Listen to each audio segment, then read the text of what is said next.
meio de você todos os povos da terra serão abençoados. O propósito de Deus com Abraão, nesse momento, e depois Abraão, quando o nome é mudado, e do povo que estaria junto com ele, era construir uma nação capaz de revelar o nome de Deus por toda a terra, e abençoar todos os povos da terra.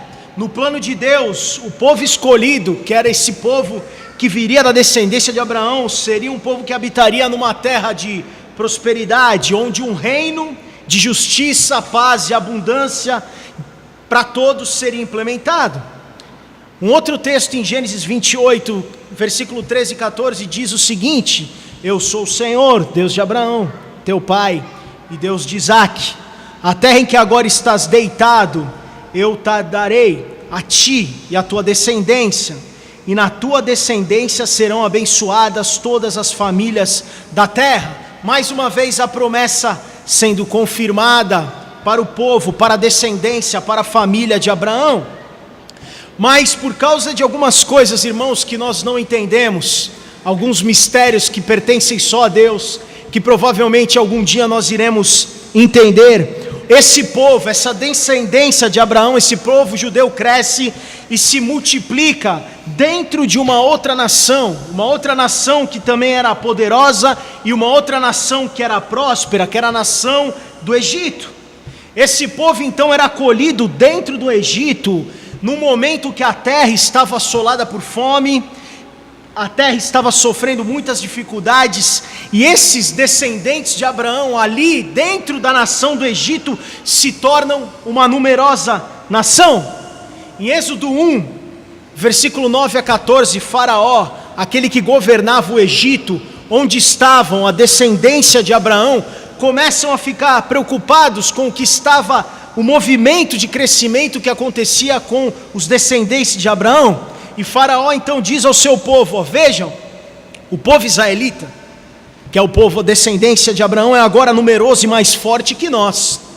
Temos que agir com astúcia, para que não se tornem ainda mais numerosos, e no caso de guerra, aliem-se aos nossos inimigos, lutem contra nós e fujam do país. Estabeleceram, pois, sobre eles chefes de trabalhos forçados, para os oprimir com tarefas pesadas. E assim os israelitas construíram para o faraó as cidades celeiros de Pitom e Ramsés. Todavia, quanto mais eram oprimidos, mais numerosos se tornavam e mais se espalhavam. Existia uma preocupação de Faraó, então, irmãos, registrada aqui em Êxodo, de que esse povo, essa descendência, esses judeus se tornassem de alguma maneira forte e pudessem lutar contra os egípcios e pudessem dominá-los, ou pudessem se juntar com aqueles que eram inimigos do povo que vivia no Egito e pudessem ser uma força para que eles fossem dominados. A identidade desse povo judeu, irmãos, dessa descendência de Abraão, que lá bem antes em Gênesis é prometido que seria uma nação abençoada, uma nação que viveria uma vida abundante, agora está no momento escravizado, trabalhando forçado, oprimido. A identidade desse povo se constrói em dois extremos. A primeira é que é uma promessa de protagonizar um reino que abençoaria todas as famílias na terra, independente da escravidão do Egito. E a outra coisa, irmãos, é que essa promessa demora 420 anos. Deus aguarda, na verdade, 420 anos para dar o próximo passo na direção do propósito que foi revelado lá para Abraão. E esse propósito, o próximo passo, começa a acontecer em Êxodo capítulo 3, versículo 4 a 10, quando Deus chama então Moisés e fala: Moisés, vem cá. E Moisés diz: eis-me aqui. Então Deus disse: se aproxime, tire as sandálias dos pés, pois o lugar em que você está é terra santa.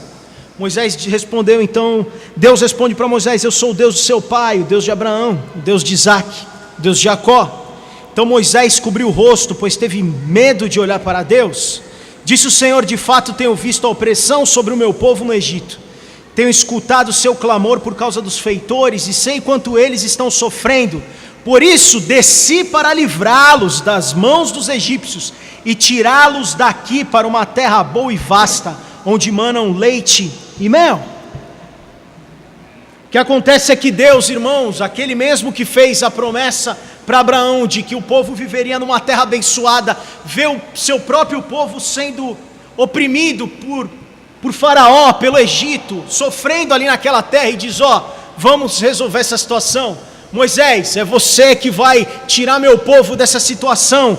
E aí realmente esse povo, como a promessa foi feita, será encaminhado para uma terra que mana leite e mana mel.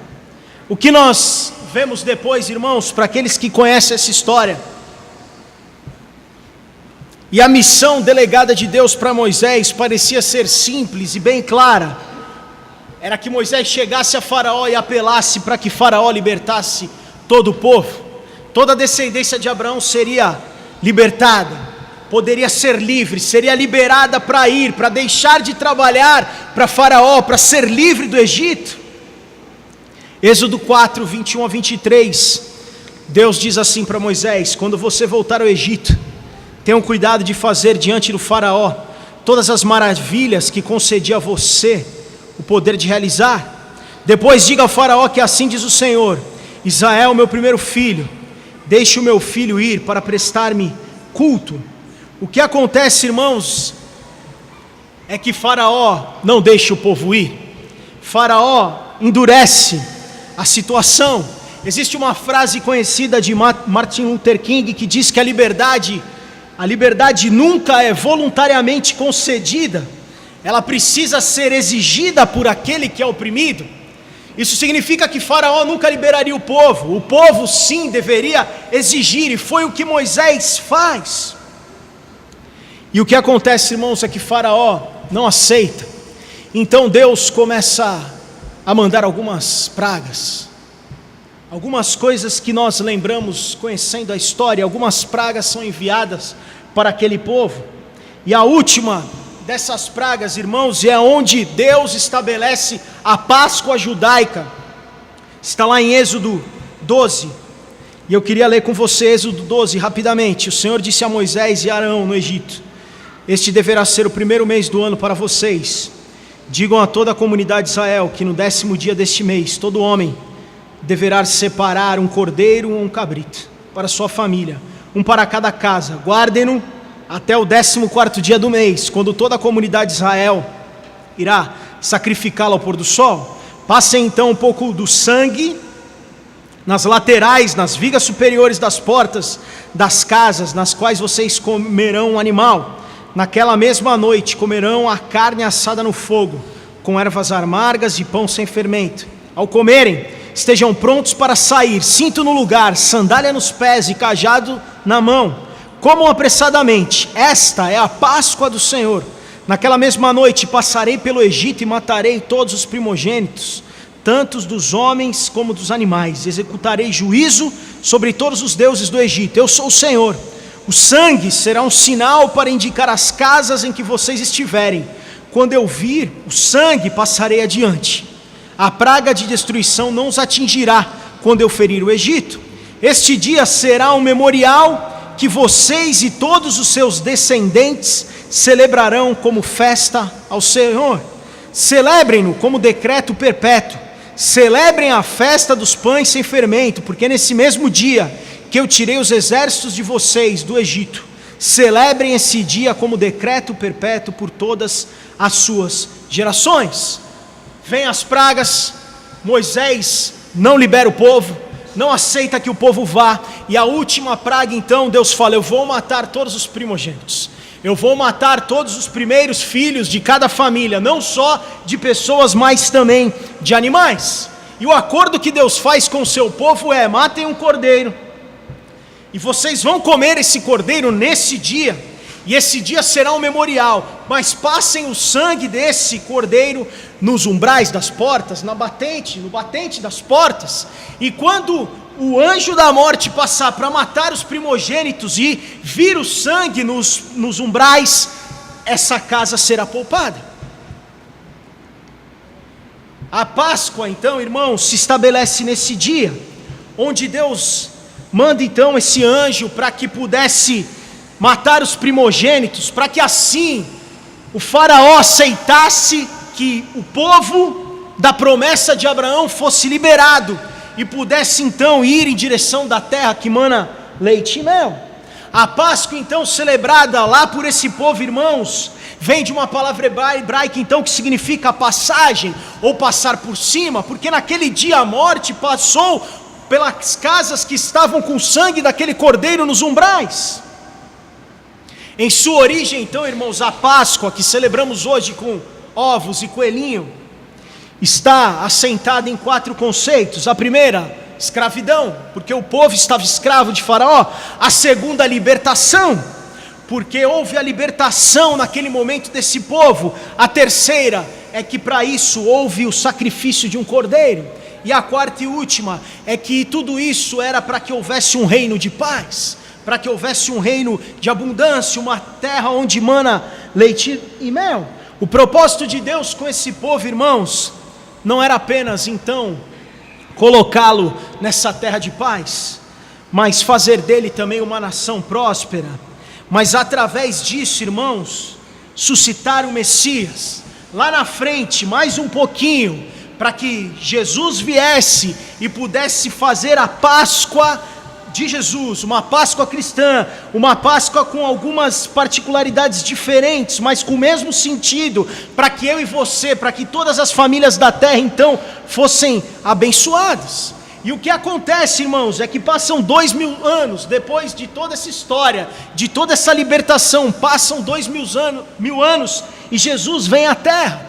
Em João capítulo 1, versículo 29, João Batista vê Jesus Cristo aqui na terra e diz: ó, eis o Cordeiro de Deus, que tira o pecado do mundo.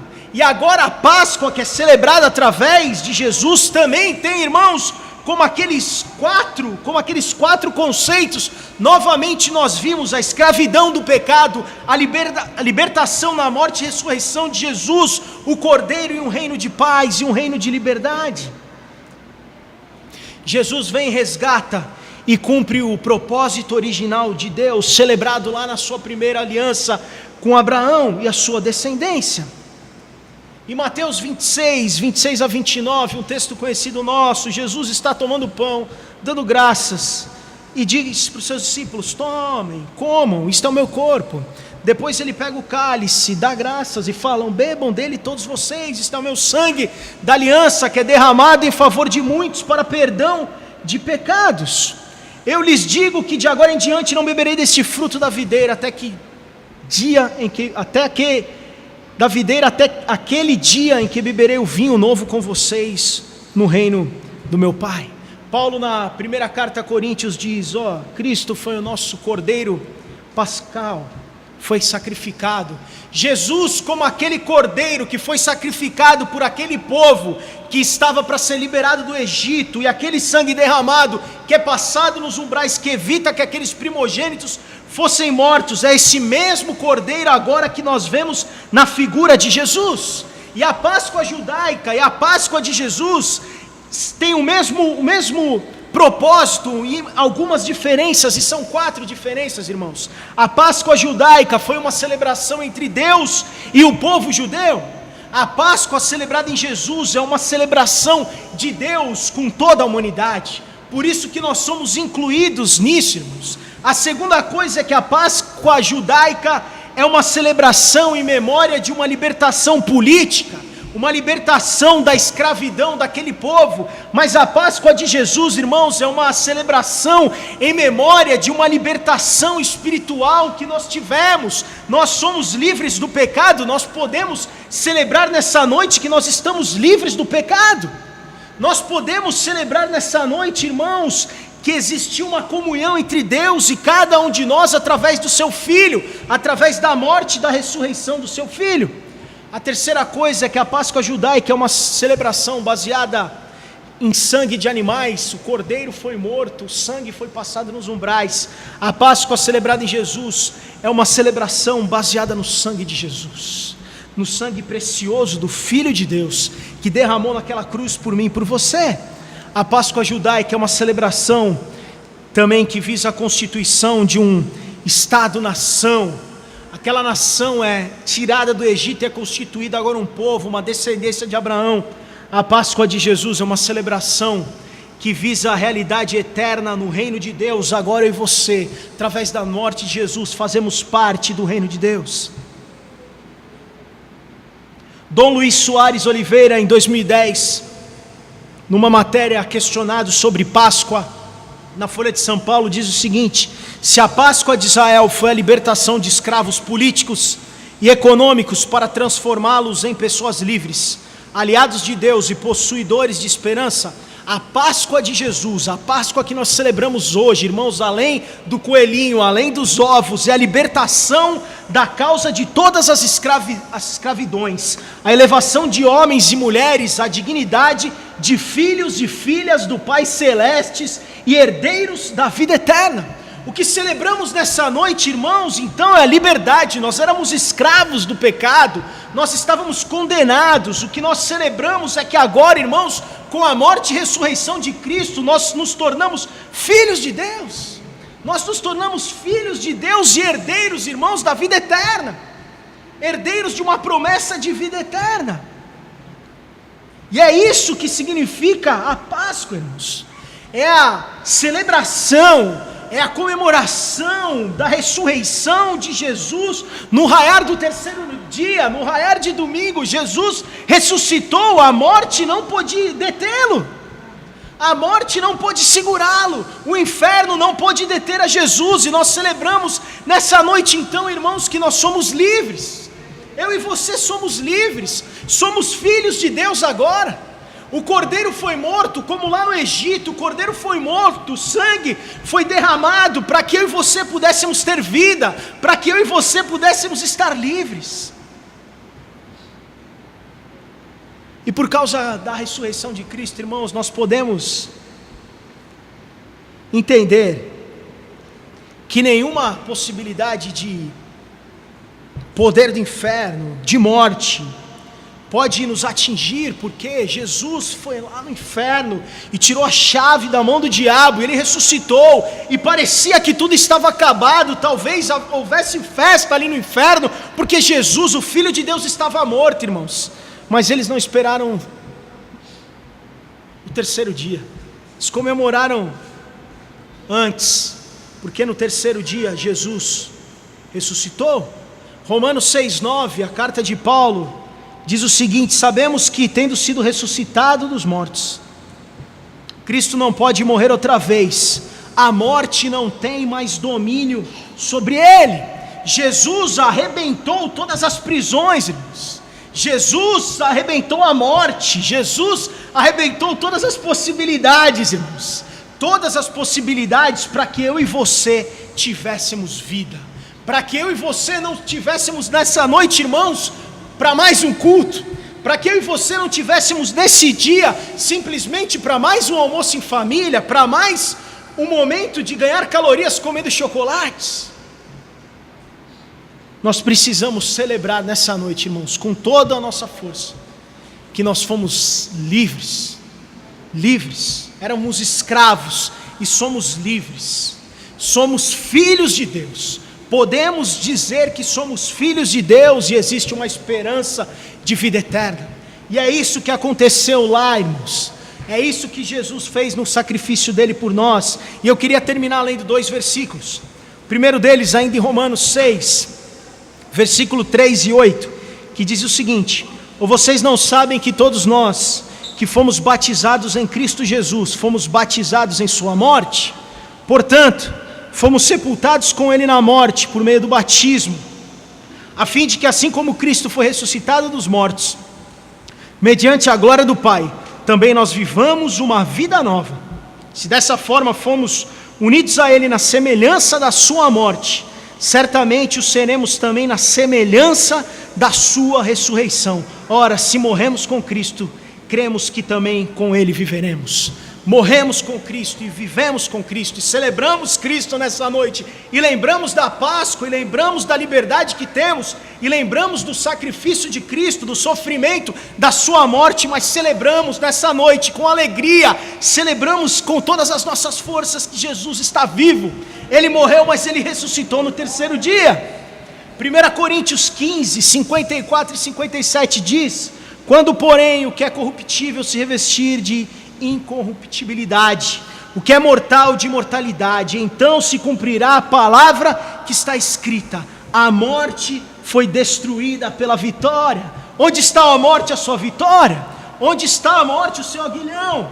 O aguilhão da morte é o pecado, e a força do pecado é a lei, mas graças a Deus que nos dá vitória por meio do nosso Senhor Jesus Cristo. A morte não pode deter, irmãos, a morte não pode nos deter, porque nós vamos, irmãos, daqui a pouco estar vivendo uma eternidade com Ele, porque nós somos filhos de Deus, porque na cruz Ele conquistou isso, e nós celebramos essa Páscoa, nós celebramos hoje, nós vamos cantar, nós vamos ver as crianças, nós estamos numa noite de festa, de alegria, não porque você ganhou muitos ovos de Páscoa, irmãos, mas porque você está aqui nessa noite, você pode se levantar, e você pode celebrar, e você pode cantar, e você pode louvar o Deus que está vivo, o Deus que está vivo, irmãos. Eu termino com uma frase do Ed René que diz o seguinte: mal sabe o inferno que o último dia não foi sexta-feira da paixão, mas o domingo da ressurreição.